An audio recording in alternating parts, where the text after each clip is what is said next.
Hello everyone, and welcome back to one of my favorite series, where we delve deep into the relationship between two video game characters to see how healthy or unhealthy their relationship is. So far, on our epic quest to discover just how fucked every fictional hero is, we've covered Mario and Peach, Kirito and Asuna, and of course Sonic and Amy, and a few others. But I've been saving Mario and Luigi for a special occasion, because so much analysis has already been done on them. Whether you watch us, MadPat, or other channels of the like, pretty much everyone has a video about the not-so-brotherly bond between Mario and Luigi. Most of those videos go over the top into how poorly Mario treats Luigi, how jealous Luigi is of Mario, and how they more likely hate each other than care for each other. So with that being said, I don't want to make another video like that. I want to bring you something new and different from the generic ex-Italian plumber hatred mumbo-jumbo. You're used to that, so let's dive into something a little different. The relationship between Mario and Luigi, but this time let's take the good in stride with the bad, and figure out why these two act as they do towards each other, and more importantly, figure out if this unique bond of hatred and anger is unexplainable, or if we're missing a crucial part of the story. You never, I was gonna make a story never do joke, but it didn't come off so well. So prepare yourself for the story you didn't already know. Was that funny? I don't know. First off, let's take a look at the backstory between these two. In case you weren't already aware, Mario and Luigi are supposedly twins. While this has never been completely proven, the dual stork flight they both take during Super Mario World 2 Yoshi's Island seems to suggest a twin birth. Now this may not seem like an important part of the story, but it is perhaps the most overlooked and essential point to understanding Mario and Luigi's relationship. Twins, even fraternal twins, are socially expected to be similar in abilities and personality. There are lots of articles about parents of twins being worried that their children have different abilities and one being better at something than the other. For example, a New York Times article depicts the struggle a mother and father went through when finding out that one twin was more academically gifted than the other. These parents toiled over whether or not to put their son in an advanced learning program while not being able to enroll their daughter because she didn't test well enough to be accepted. Questions like, will we ruin our daughter's self-esteem if we enroll our son and not our daughter? Or are we holding our son back if we keep them enrolled in the same program? Eventually, those parents decided to enroll their son in the advanced program while keeping their daughter in the regular one. But those parents stressed to both their kids that just because one was enrolled in an advanced program and the other wasn't, doesn't make that one inherently better than the other. It just means that, like everyone else in the world, certain people are better at certain things. The son happens to be better at sciences, while the daughter happens to be better at arts. Now what does this have to do with Mario and Luigi? Well, if you consider Mario and Luigi's lives literally since birth, or I guess since their stork ride, way to keep things PG, Nintendo, Mario and Luigi have basically done one thing and one thing only: adventuring. Hell, most people suck at adventuring. We can't all be Nathan Drake who can randomly find a fucking forest in the middle of France and then find a fucking castle in the middle of the fucking forest! It takes a very specific person to drop everything and venture across multiple worlds to be a hero. I'm not that type of person, and neither is Luigi. You've seen how awkward he is. You've seen how scared he is. He wasn't meant to fight monsters and save princesses, and there's nothing wrong with that. But his entire life has been based around the idea that this is what the Mario brothers do. They adventure, they play the hero, they save the princess, they follow their own stereotype to death because it's what they are best at. Mario is that son who's amazing in the sciences. He was born to do what he does. Luigi is the daughter who prefers the arts. He has his own abilities.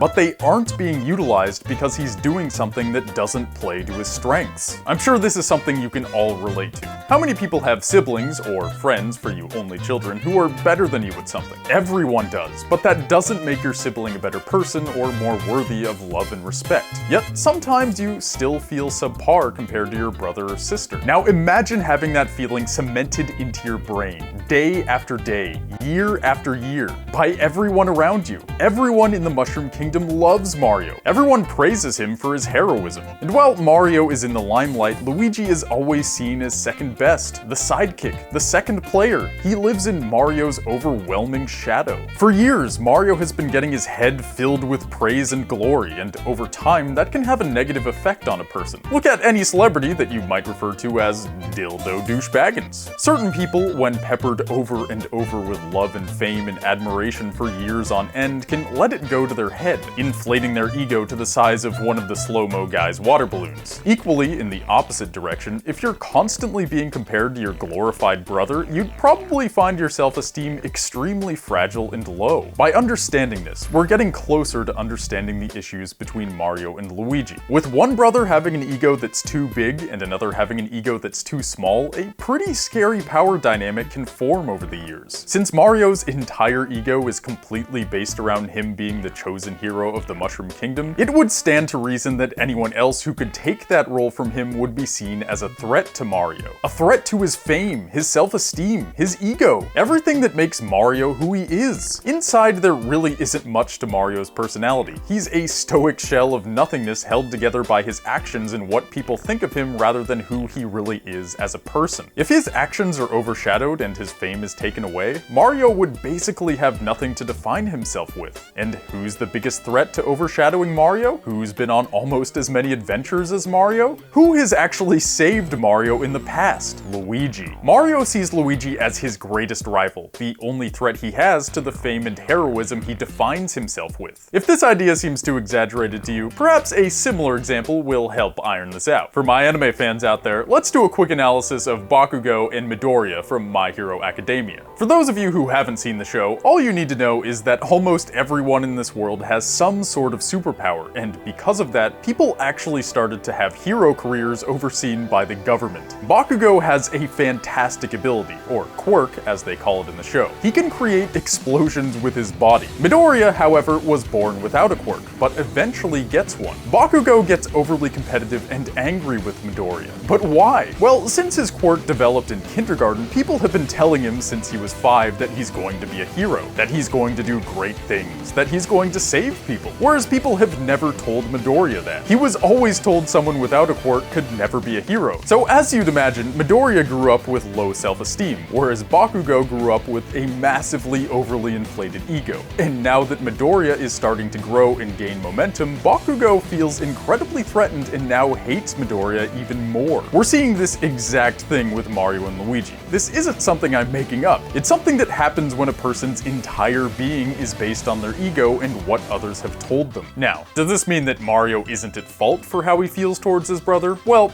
yes and no. I can't say that a person's actions and feelings aren't their own responsibility. But Mario's upbringing has at least as much to do with it. Mario was never taught that people are created differently, that being good at one thing doesn't make you inherently better than others. So of course he feels superior to his brother who can't keep up with him. And of course he's terrified of losing his edge and falling to where he sees his brother. That gives us a pretty good idea of why Mario may not have as much brotherly love towards Luigi as Jamie has for Cersei. Oh boy, an incest joke. Wonder how long till this video gets demonetized. Anyway, that doesn't explain how Luigi feels about Mario, so let's get into that. Luigi doesn't really have anything going for him according to his own self-esteem. He feels constantly overshadowed, but he also knows that he is scared of things when Mario isn't, and he is more clumsy when Mario is steady. And yet, he has also saved Mario in the past. He has played the hero. That experience most likely makes him feel even more jealous towards Mario's fame and heroism. But here's the thing. Jealousy, overly inflated egos, both of these things are fixable. Jealousy is not a human emotion that everyone experiences naturally. It's a symptom of insecurity. People are jealous of others because they're insecure about what others have. They feel second best to whoever they're jealous of. To fix jealousy, one must confront their insecurities and overcome them. It's not an impossible task. I've done it many times. And when you're able to find that insecurity and assure yourself that there's nothing to be insecure about, that jealousy fades. It takes time, but it works. If Luigi tried anything besides